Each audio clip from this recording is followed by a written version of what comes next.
Saudações, saudações. É um prazer ter você aqui. Essa é a última aula do módulo 3, que a gente vai conversar sobre alinhamento estratégico de sócios. Na minha humilde opinião, essa é uma das principais aulas desse guia, desse treinamento. Porque é a partir daqui que vão sair todas as conversas e todos os entendimentos, os combinados, para que o acordo de sócios saia de uma maneira personalizada e adequada para a realidade da sua empresa. Eu desenvolvi uma ferramenta que se chama Partner Canvas, que em português a gente também chama de alinhamento estratégico de sócios, que inclusive faz parte do terceiro capítulo do livro O Jogo do Equity. Ele também ensina como usar essa ferramenta.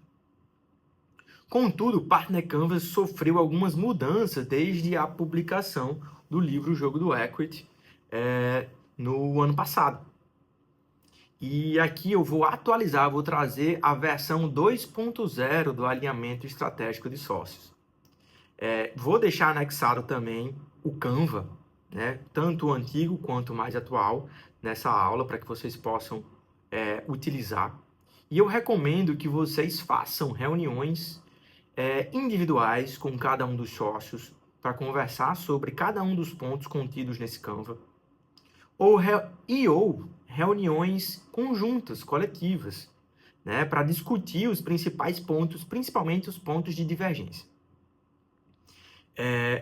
Esse Canva, na minha visão, eu que já atuei em mais de 260 casos societários, né, que já impactou mais de 580 sócios, né, já realizei mais de 170 acordos, entendo que tudo que precisa ser conversado em uma sociedade está aqui. E ele é dividido em 5 campos: compatibilidade, papéis, responsabilidades, controle e influência. Existe um estudo da Harvard Business Review que diz o seguinte, que 40% das falências das empresas é devido à falta de compatibilidade da equipe e dos líderes entre si e entre eles. Na realidade do Brasil, os sócios são os líderes e tocam o negócio. Apenas as grandes empresas é que existe uma divisão clara entre acionista, diretor, né, e o operador. Tem muita gente para ocupar esses espaços.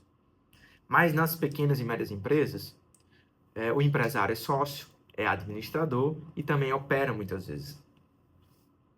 Então, a partir disso, o empresário lidera e toca as pessoas dentro do negócio.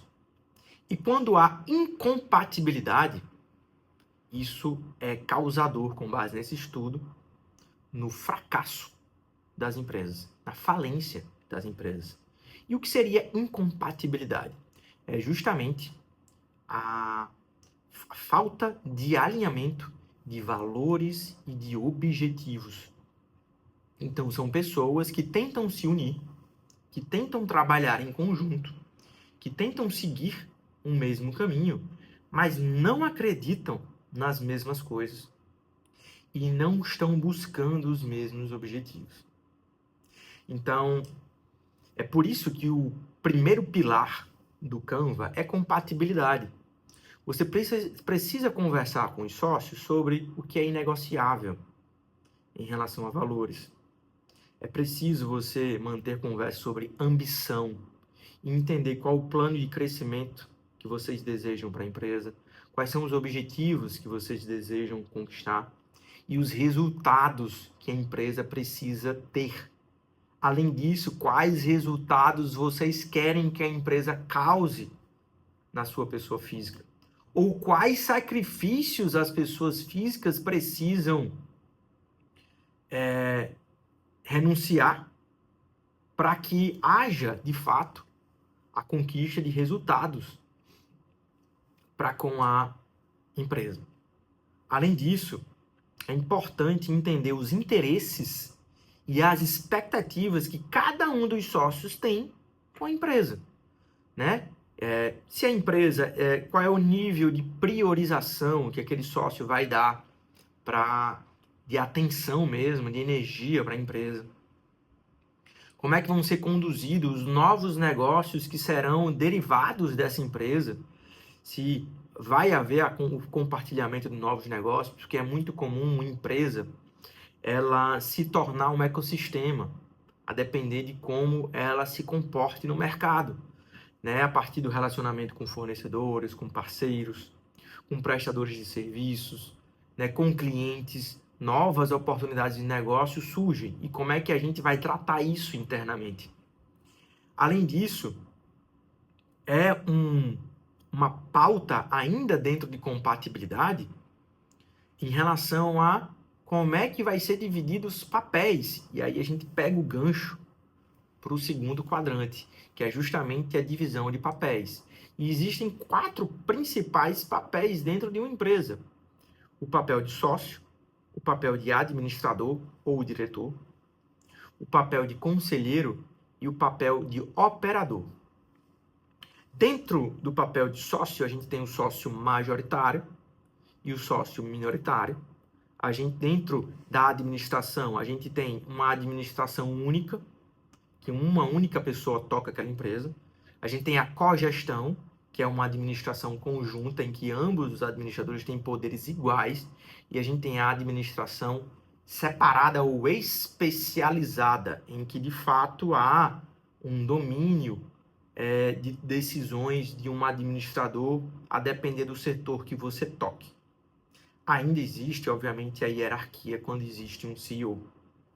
Além disso, a gente tem o conselho. Pode ser conselho de administração, vinculante, ou um conselho consultivo, mais relativo a recomendações. E a gente tem a operação, que é aquele sócio que também está à frente das entregas, né? Por exemplo, aqui no escritório eu sou sócio minoritário, diretor comercial e de marketing, e advogado societário, lidero uma das áreas. Então, eu, enquanto sócio minoritário, tenho direitos e deveres, enquanto diretor comercial, tenho direitos e deveres, e enquanto advogado societário, tenho direitos e deveres. A partir disso, a gente precisa entender desses direitos e deveres, de quais papéis os sócios querem ou podem assumir, quais responsabilidades eles precisam cumprir, não é mesmo? Ou seja, qual é a contribuição que cada sócio vai dar ao capital social, às entregas, à administração, qual é o grau de dedicação, de relevância dos sócios para aquele negócio, qual é o nível de comparecimento em reuniões de sócios ou de administração ou operacionais. A gente precisa que os sócios tenham, que isso tudo vai o quê? Impactar no mérito, e o mérito impacta na remuneração. E na remuneração a gente tem dividendos proporcionais, desproporcionais, pro labore, fixo, variável, e a gente tem stock options, que são as opções de compra de cotas. Além disso, quando a gente vai para controle, a gente precisa... o campo de controle serve justamente para fazer valer em regras os papéis, as responsabilidades e a compatibilidade. Então, você vai pegar os interesses relativos compatíveis, vai entender os papéis, vai entender as responsabilidades e vai colocar isso no papel, no acordo societário, que é o contrato social, o acordo de sócios e muitas vezes o vesting, a transferência de cotas, né? Ou seja, outros mecanismos que podem ser utilizados ali a depender da negociação. Depois você vai entender as rotinas, né? De quanto em quanto tempo vai haver rotina societária, rotina de administração e rotina operacional. Ou seja, aqui a gente tem pelo menos 3 níveis de reuniões. As reuniões de sócios, em que permanecem apenas os sócios. As reuniões de administração, que estão presentes os líderes que tocam a empresa. E as reuniões operacionais, para aqueles que tocam e fazem a entrega diretamente. Além disso, a gente tem os procedimentos jurídicos. A gente tem justamente as questões que a gente vai ver, especialmente no próximo módulo, os procedimentos de falecimento, interdição, retirada, exclusão, transferência de cotas, né? Como é que as coisas podem acontecer ou devem acontecer. E os mecanismos de prestação de contas, né? Para aquelas pessoas, principalmente que são administradores, que precisam apresentar os números aos sócios. Né? Como é que vai ser a dinâmica de relatórios, quais são os indicadores, qual é a rotina de transparência que a gente precisa imputar nessa empresa. E, por fim, a gente olha para a influência. Influência, ela pode se dar de diversas formas dentro de uma empresa.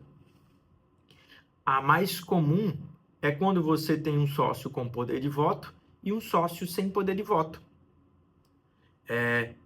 Existe os sócios com cotas ordinárias, como a gente já viu, os sócios com cotas preferenciais. Mas esse não é o único modo de exercer influência ou não exercer influência.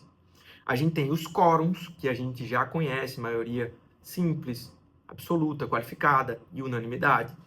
E a gente também tem a hierarquia na administração. Quando a gente decide, por exemplo, ter um CEO, aquele CEO, muito embora ele possa, inclusive, não ser sócio, ele vai exercer certa influência nas decisões de administração. Obviamente, sempre com certo limite, sempre não, pode haver certo limite no acordo, para que, né, até onde ele possa ir, seja matéria societária, não apenas matérias de administração. E além disso, a gente tem os territórios, né, os setores, em que existem os setores de administração, marketing, por exemplo, comercial, operações, financeiro. No mínimo, a empresa tem operações, financeiro e comercial. No mínimo, esses três vão ter. Então, como é que vai ser a organização dos sócios para que haja autonomia na tomada de decisão nesses territórios? E tem os territórios operacionais, muitas vezes, que as pessoas costumam, inclusive, dizer que são business units, né, que diz respeito aos produtos e serviços, né, as unidades, as pequenas unidades de negócios contidas ali dentro da empresa. E como é que vai ser a autonomia das pessoas que lideram, né, sim, sendo sócios. Por exemplo, no meu caso, que fica muito claro, né, sócio minoritário, diretor comercial e marketing e societário. Então, apesar de eu ser sócio minoritário e não poder decidir tudo sozinho, eu consigo ter autonomia no comercial e no marketing e no societário para decidir. E essa clareza, esse alinhamento, essa conversa deve acontecer, gente, mês a mês. Isso aqui é uma ferramenta de alinhamento mensal. No mínimo anual. No mínimo uma vez por ano. Recomendado que seja mensal em reunião de sócios para apurar resultado e alinhar as expectativas. Apurar resultado, alinhar as expectativas. Então, essa ferramenta ela foi feita para ser usada mensalmente. Porém, a depender do tamanho da empresa ou do número de sócios, possa ser que seja interessante utilizar pelo menos uma vez por ano. Então, aqui, gente, como eu disse, vou compartilhar essa documentação para vocês. Esse Canva, né, você vai poder utilizar ele em reuniões com sócios. Então, faça reuniões individuais e reuniões coletivas em conjunto com os sócios. Sugiro que o Canva seja conduzido pelo sócio majoritário, né, aquele que tem o controle da empresa, ou pelos sócios que unidos têm a maioria, caso não exista um único sócio majoritário. Para que, né, exista ali um exercício do poder de controle e das decisões prevalentes dentro dessa rotina. E, obviamente, quando você vai aplicar a primeira vez essa ferramenta, você não vai fazer uma reunião mensal ou uma reunião anual. Você vai fazer um sprint, uma sequência de reuniões, de 2, 3, 4, dependendo da quantidade de sócios, para pontuar todas essas questões. Pontuar os valores, pontuar a ambição, pontuar os interesses e as expectativas, os papéis, né, as responsabilidades, as contribuições, as entregas, as questões relativas à remuneração, os acordos que precisam ser feitos, as rotinas que precisam ser implementadas, o modo de se prestar contas, como é que se toma o voto na empresa, né? Se a empresa vai eleger um CEO, se não vai ter um CEO, e como é que vai ser dividido os territórios. Essa conversa, por si só, já vai sanar muita divergência, já vai evitar muito problema, que é justamente o nosso objetivo aqui. Depois desse sprint de conversa, você pode olhar para o quarto módulo, que vai ser lançado em novembro, para justamente você, por si só, você com sua própria capacidade, poder escrever o seu acordo de sócios com base nos meus ensinamentos. Um forte abraço e vamos em frente.